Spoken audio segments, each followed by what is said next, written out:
على رسوله الكريم اما بعد فاعوذ بالله من الشیطان الرجیم بسم الله الرحمن الرحیم.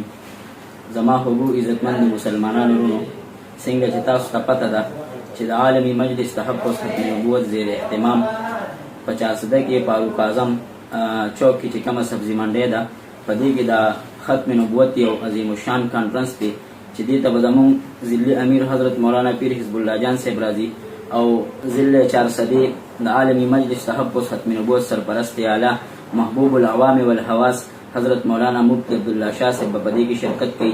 د دې نه علاوه زموږ ضلعي مشران، زموږ د تحصیل مشران به دې پروګرام ته راځي او هغوی به د ختم نبوت په موضوع باندې هغه تقاریر کوي، بیانات به کوي.